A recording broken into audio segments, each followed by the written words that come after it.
What's up, Playfur Nation? This is Jawbreaker, and here I'm bringing you another fabulous video from here on Gone with the Fur Theater. So today I want to go in a different direction and talk about Playfur Cinema in general and my relationship with the furry fandom. But first, I want to put out 4 things that I want you all to know. On the top of that list, I absolutely cannot stand censorship. 2, I absolutely do not give a damn if folks do not like the sexual aspect of this channel.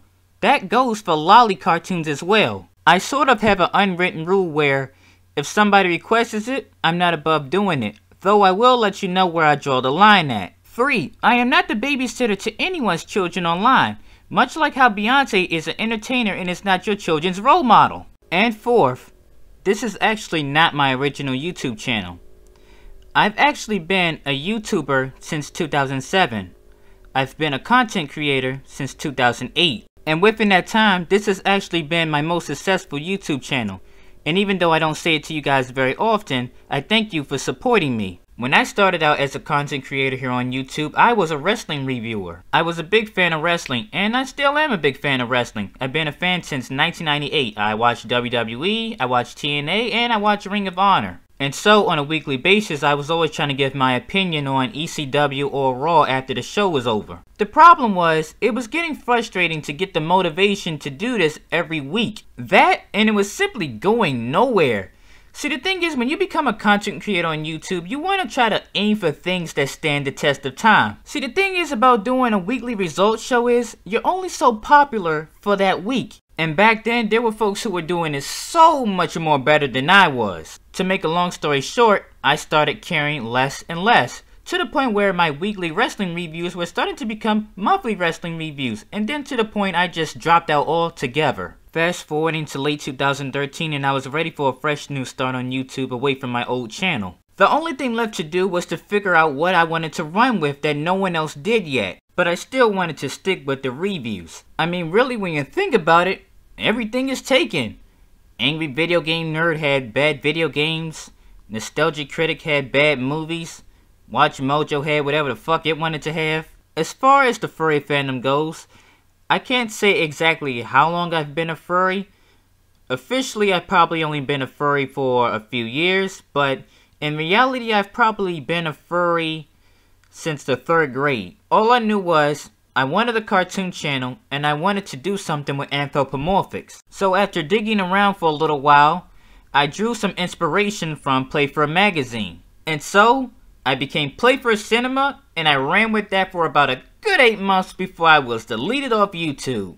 To make a long story short, I posted some things on the original Playfur Cinema, YouTube didn't agree, and the channel got deleted. Now, some folks think that's a victory, but it was also a learning lesson for me too. I mean, really, you can't spend 9 years on YouTube and not learn the extent of how far you can go without actually breaking the rules here on YouTube. And within that time, I have been hit with community guideline strikes, I have felt the wrath of copyright strikes, I have lost plenty of channels. Anyway, yeah, it was still a blow to lose the original Playfur Cinema, and it was starting to pick up steam almost as much as this one. But it still wasn't a tragedy either. I still had some of the videos backed up, and the original Playfur Cinema wasn't nearly as organized yet as this one. I didn't even come up with the Furry Girl profiles, Gone with the Fur Theater, or digital magazine until after I started Playfur Cinema back up again. Now around May 2014 when I settled in onto this channel is when my brain really started thinking. You see, I didn't want to do AMVs anymore,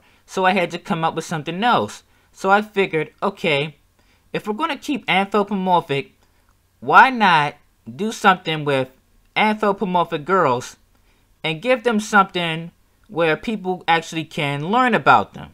And so after a little bit of thinking, I came up with the Furry Girl profiles. The Furry Girl profiles are nothing but informational reviews where you can learn about each of the girls, whichever one you can think of, Lola Bunny, Minerva Mink, Minnie Mouse, etc. Now some folks out there like to keep the same misconceptions about the channel or paint whatever negative images about it they want, but if you really want to get an idea about what Playfur Cinema is all about, it's a tribute channel. Well, at least this channel of Playfur Cinema anyway. Playfur Cinema is a tribute channel to anthropomorphic cartoon females. The whole reason it looks kinkyish is because in the long run I decided it made sense that if this was going to be a girl channel, why not just treat the girls like they're supermodels and give the channel a pinup theme? Now, it can go above and beyond that sometimes because I'm naturally dirty-minded. Which brings me to this. Some people flip their shit when I tell them I did not create this channel out of a fetish. And I think if there's nothing else anyone else takes from me, it's that I don't look at the world in black and white. I like to see the gray area in life. Just because something looks a certain way doesn't automatically mean it's this or that. It looks this way simply because this was what I was comfortable with. I'm a cartoon fanatic, and I love to teach the newer generations about the cartoons I grew up with, and possibly show them that there were much better cartoons out there than Teen Titans Go. And while we are on the subject of black and white, I'm pretty sure I've said this before. Even though I say I'm a furry, and my fan base are furries, it was made for everyone who has a love for cartoons as well. That, or at least have a sense of humor. And if you don't have a sense of humor, well, I can't do nothing for you. But since we are on the subject of black and white when it comes to the furry fandom, this is how you can tell that we all don't think the same. Do all furries like me? Of course not.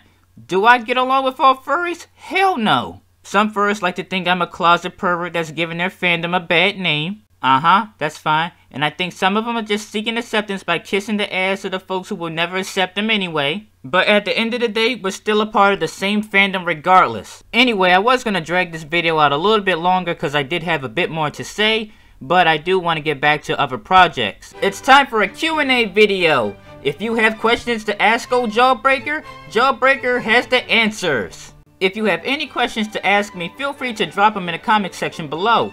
And if I get enough, I will answer them all on a future video. Anyway, that's all for now, guys, here on Gone with the Fur Theater. As always, please give the video a like and subscribe for future videos. And I'll see you right here next time on the #1 channel for anthropomorphic girls, Playfur Cinema.